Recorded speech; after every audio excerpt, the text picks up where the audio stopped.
oiseaux travaillaient très dur pour bâtir leur nid. Tandis que les mamans se reposaient après avoir ramené leurs enfants de l'école. Les bébés renards se chamaillaient.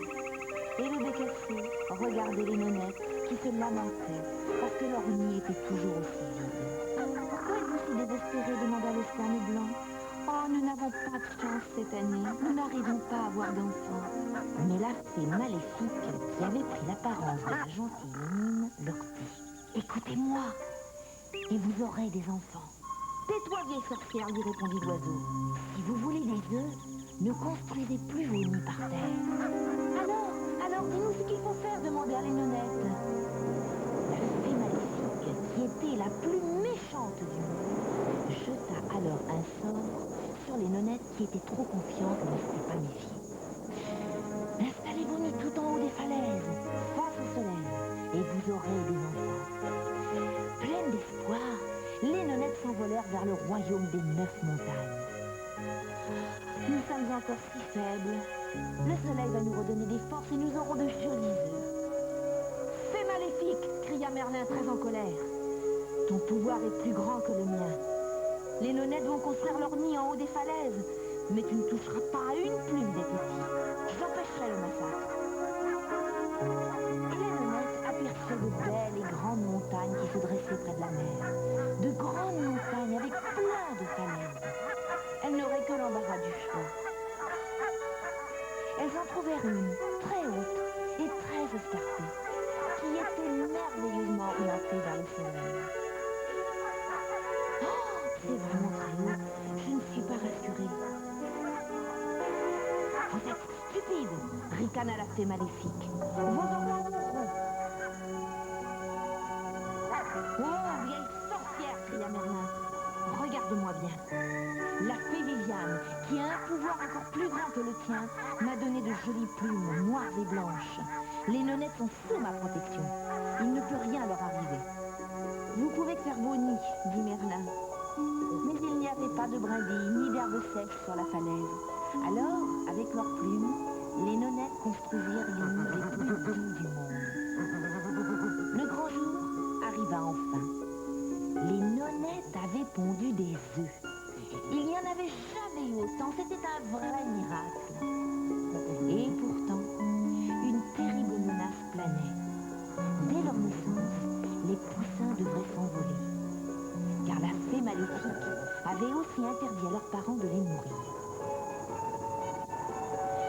Les mamans nonnettes évitaient de regarder l'abîme tout en bas. Elles savouraient leur bonheur comme s'ils ne devaient jamais s'arrêter. Mourir de faim ou s'écraser en bas de la falaise. La fée maléfique était vraiment diabolique. Et la terreur envahit le cœur des mamans. Nos enfants ne doivent pas supporter les conséquences de notre stupidité.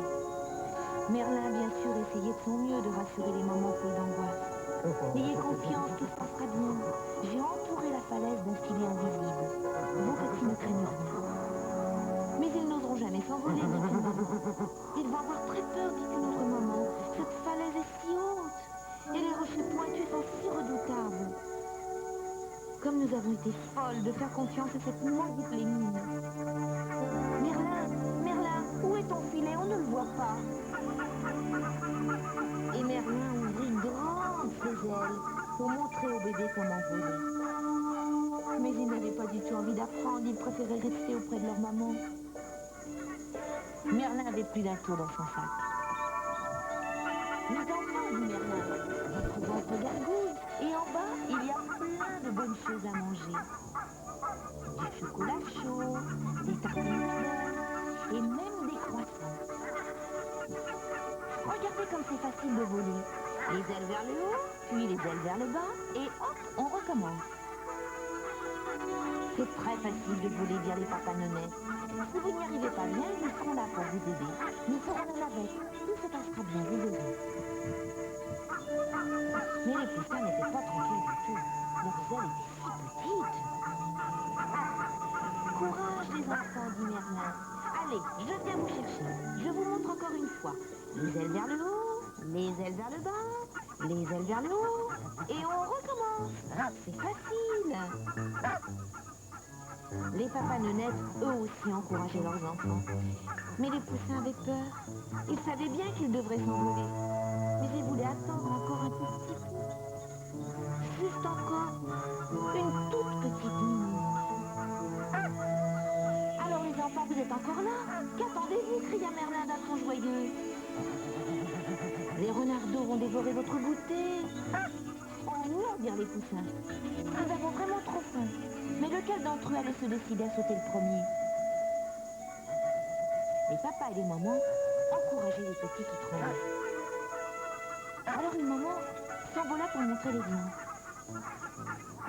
Maman, maman, ne m'abandonne pas. Et le poussin battit des ailes et descendit vers sa mère. Il a réussi, criaient les bébés. Maman, maman, et moi, viens me chercher, j'ai trop peur de tomber. J'arrive, ne crains rien, dit la maman. Nous allons rejoindre ton frère. Et un autre poussin s'envola. Merlin et tous les papas neunettes se relayaient sans relâche. Il n'arriverait rien au bébé. Ouf, j'y suis arrivée. Alors, ma fille, dit le papa, tu te fais attendre. Allez, saute dans mes bras. Tu vas voir, c'est très rigolo. Et je suis sûre que tu voudras encore recommencer. Voilà, c'est très bien. Une première famille était déjà au complet. Tout s'était bien passé. Tout là-haut, patiemment, les parents et leurs enfants attendaient. Il ne fallait faire aucune imprudence. C'était chacun son tour. Le filet de Merlin était solide et les équipes de sauvetage étaient en place. Un autre poussin se lança dans l'abîme. Merlin était content. Le premier vol des petits se passait sans incident. Il avait tout prévu. Mais tout là-haut, la fée maléfique faisait une grosse colère. Les poussins étaient très fiers d'avoir réussi un tel exploit. Leurs petites ailes en tremblaient encore. Ils avaient bien mérité le bon goûter que Merlin leur avait préparé. Le vieux magicien s'envola à nouveau pour vérifier qu'il ne manquait aucun poussin. Maintenant que les petits avaient le ventre plein, il fallait quitter cet endroit maudit. Il était temps de rentrer à la maison. Il y avait encore une longue route à faire et les petits ne marchaient pas vite. Les bébés avançaient avec difficulté. Le monde était plein d'obstacles. Il y avait des énormes rochers. Ils étaient grands comme des montagnes. Les pauvres petits roulaient, tombaient, dérapaient. Oh, ils étaient pleins de courage. Leurs parents les attendaient patiemment, car avant d'atteindre la vallée heureuse, ils devaient encore traverser la grande plaine blanche. Et quelle était cette chose froide et brillante dans laquelle on s'enfonçait et qui faisait glisser? C'était de la neige. Les poussins se demandèrent qui avait pu inventer une chose si désagréable. Et les petits suivaient leurs parents. Mon Dieu, que ce monde était compliqué. Il y avait de la neige partout. Regardez, dit le papa, ça s'appelle faire du toboggan.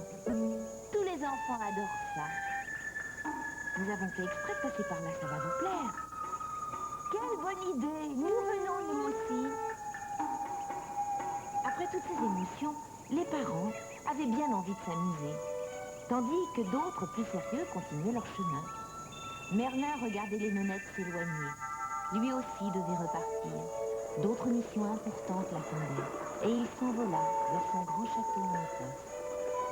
Mes enfants, dit la maman, quand vous aurez bien grandi et que vos ailes auront de belles plumes, nous nous envolerons tous pour un long voyage. Nous retournerons chez Merlin pour le remercier et nous lui apporterons de beaux cadeaux. Il vous a sauvé la vie, nous ne l'oublierons jamais. Les jours et les mois passèrent. Les poussins étaient devenus aussi grands que leurs parents. Alors, un beau matin, ils s'envolèrent. La fée maléfique était folle de rage. Ces milliers de nonnettes lui avaient échappé. Aurait-elle perdu tous ses pouvoirs? Tout en haut de la tour de son vieux château d'Écosse, Merlin lança son filet invisible sur elle. La méchante fée était prisonnière.